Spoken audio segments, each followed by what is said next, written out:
பார்க்கவே எனக்கு பாவமா இருக்கு மேடம்.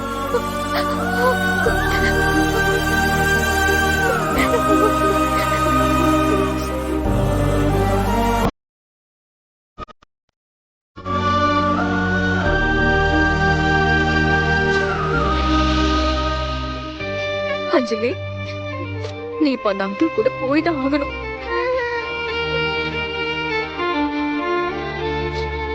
பயப்படாம போ. இன்னைக்கு ஈவினிங்கே வந்து நானும் டாடியும் உன்னை திரும்ப வீட்டுக்கு கூட்டிட்டு வந்துருவோம். நீங்க போய் சொல்றீங்க, நான் உங்க கூட போக மாட்டேன்.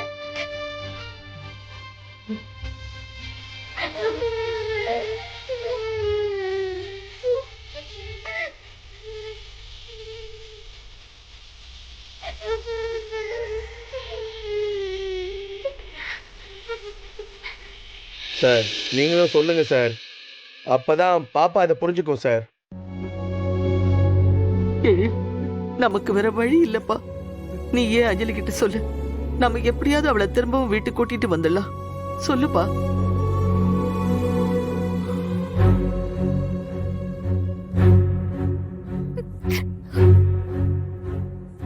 அஞ்சலி, டாடி கிட்ட வா வா.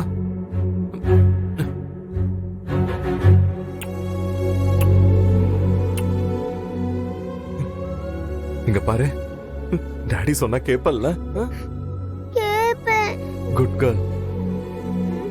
இப்போ அடம் பிடிச்சு அழாம சமத்தா அந்த போலீஸ் அங்கிள் கூட போகணும். சுடர் சொன்ன மாதிரி இன்னைக்கு ஈவினிங்குள்ள திரும்பவும் டாடி வந்து உன்னை கண்டிப்பா வீட்டுக்கு கூட்டிட்டு வந்துருவேன். ஓகே?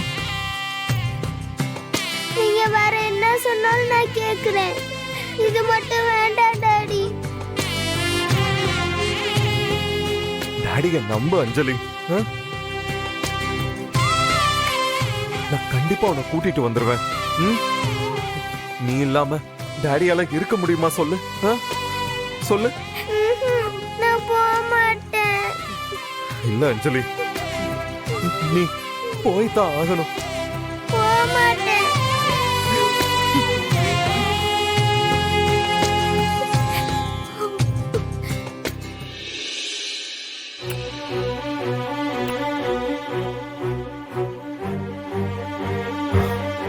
ஓகே அஞ்சலி, நீ போ.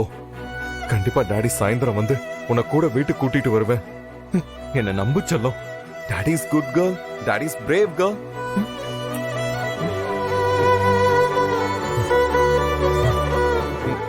ஆரிரோ ஆராரிரோ, இது தந்தையின் தாலாட்டு.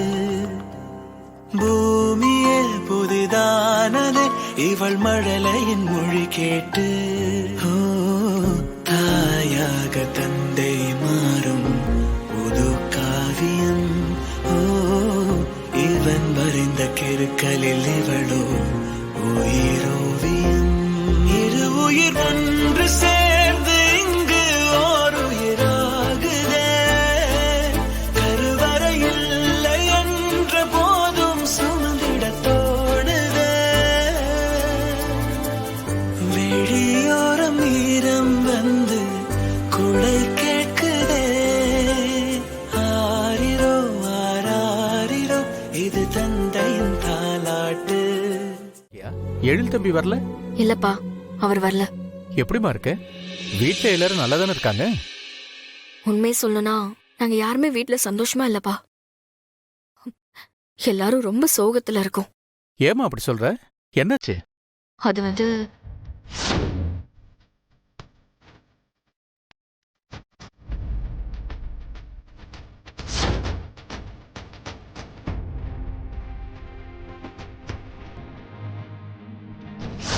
நீங்களும் அம்மாவும் என்ன வேற ஒரு இடத்துல இருந்து கூட்டிட்டு வந்தீங்கன்னு காவியா சொல்ற.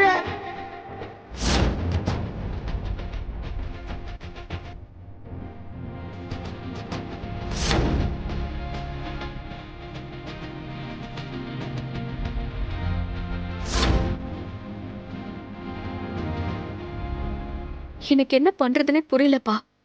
அட கடவுளே, இது நம்ம புது சோதனை. அப்போ நம்ம அஞ்சலி குட்டிய ஆசிரமத்தில இருந்து தத்தெடுத்து தான் எழில் வளர்ந்துகிட்டு இருந்தாரா? ஆமாப்பா, அதனாலதான் எழில் சாரும் என்ன பண்றதுன்னு தெரியாம உடைஞ்சு போயிருக்காரு. கொஞ்ச நேரம் அவரை விட்டு தனியா இருக்கிறதுக்கே அஞ்சலியை விட்டு கொடுக்கறதுக்கும் மனசு வரல. அப்படி இருக்கும்போது அவரால எப்படிப்பா முடியும்? என்ன ஆனாலும் சரி, அஞ்சலி அவரை விட்டு கொடுக்க மாட்டேன்னு ரொம்பவே ஸ்ட்ராங்கா தான் இருக்காரு. அம்மாடி சுடர், இதை நான் பொதுவா சொல்றேன், நீ தப்பா எடுத்துக்காத. எழில் தம்பி அஞ்சலி பாப்பாவை கை குழந்தையில இருந்து இப்ப வரைக்கும் எவ்வளவு பாசமா வளர்த்திருக்காருன்னு எனக்கு தெரியும். ம், ஆனா தர்மம்னு ஒண்ணு இருக்குல்ல, குழந்தைய தொலைச்சவங்களுக்கு தான் அதோட வலி என்னன்னு தெரியுமா? ஏன் நீ என்னையும் எடுத்துக்கையே, உன் அக்காவை சின்ன வயசுலயே தொலைச்சிட்டு இப்ப வரைக்கும் நான் தவிச்சிட்டு தாமா இருக்கேன். நாளைக்கு உங்க அக்கா எங்க இருக்காங்கிற விஷயம் தெரிஞ்சா அவளை கூட்டிட்டு வந்து என் பக்கத்துல வச்சு பாத்துக்க மாட்டேனா? பெத்த குழந்தைய தொலைச்சிட்டு வருஷம் முழுக்க தேடிக்கிட்டு இருக்கிற வலி ரொம்ப கொடுமையானதுமா. அத நான் சொல்லி உனக்கு தெரிய வேண்டியதில்லை. நீங்க சொல்றது எனக்கு புரியுதுப்பா. 1000 தான் நம்ம குழந்தைய தத்தெடுத்து வளர்த்திருந்தாலும் பெத்தவங்களுக்கு தான் அந்த குழந்தை மேல முழு உரிமையும் உண்டு. ஆனா எனக்கு அஞ்சலியை தத்தெடுக்க வந்தவங்க உண்மையிலேயே அவ அப்பா அம்மாவா இருக்க மாட்டாங்களோன்னு எனக்கு ஒரு டவுட்டா இருக்குப்பா. என்னம்மா சொல்ற? ஆமாப்பா, என் மனசுக்கு அப்படிதான் தோணுது. இப்போ இந்த விஷயம் எல்லாருக்கும் தெரிஞ்சதுக்கு அப்புறம் வராங்கல்ல, அதுதான் எனக்கு சந்தேகமா இருக்குப்பா. நீ சொல்றதும் சரிதான், கொஞ்சம் யோசிக்க வேண்டிய விஷயம்தாம்மா. அதனாலதான்ப்பா நானும் அஞ்சலி அவங்க கிட்ட கொடுக்க கூடாதுன்னு ஒரு முடிவோட இருக்கேன். முதல்ல இவங்க உண்மையிலேயே அஞ்சலியோட அப்பா அம்மாவான்னு கண்டுபிடிக்கணும்ப்பா. ஆனா அது எப்படின்னு தான் எனக்கு புரியல.